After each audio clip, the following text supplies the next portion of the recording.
St. Paul was a pretty impressive guy. Before he became Paul, he was Saul, and in those days, he was a force to be reckoned with. He was raised a Jew, highly educated, and became a Pharisee, and was very strict in keeping the law to the nth degree. He was a bit of a legalist, one might say. But we all know what happened when he met Jesus on the road to Damascus and had a major conversion and became Paul. In Philippians 3:8 from our readings this weekend, Paul says he considered it all a loss. He was talking about his newfound knowledge of Christ that led to him reassessing the ways of truly pleasing and serving God. He thought he was doing that before because he was so strict in keeping every letter of the law. You might call him a box checker. He did everything that was required of him, but his heart was not in it. He was just keeping the commands, but they were not transforming his life. Until he met Christ personally, then everything changed for him. I shared in another session about such a transformation that I experienced.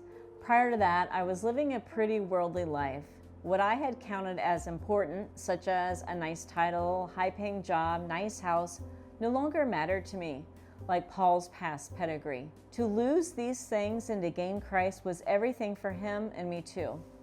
He found out that the righteousness he thought he had by keeping the law, he really did not have it all. No matter how much he wore himself out checking every box, crossing T's and dotting I's of the law, it was not enough. But what was enough is what Christ gave him that day, himself. And then he believed in faith that Jesus is who he says he is, and that is God. Paul then received the righteousness that comes through faith in Christ, the righteousness from God, depending on faith to know him.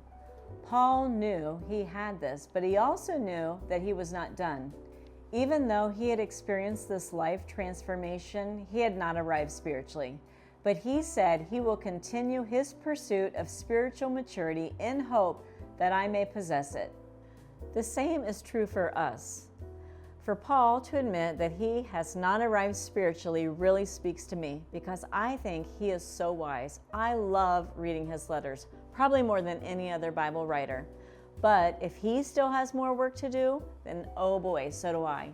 He ends the reading with this: I will continue my pursuit toward the goal, the prize of God's upward calling in Jesus Christ. And that is what this pilgrimage on earth is all about, our journey toward heaven. And we are not done till we breathe our last breath. So, like Paul, let's carry on.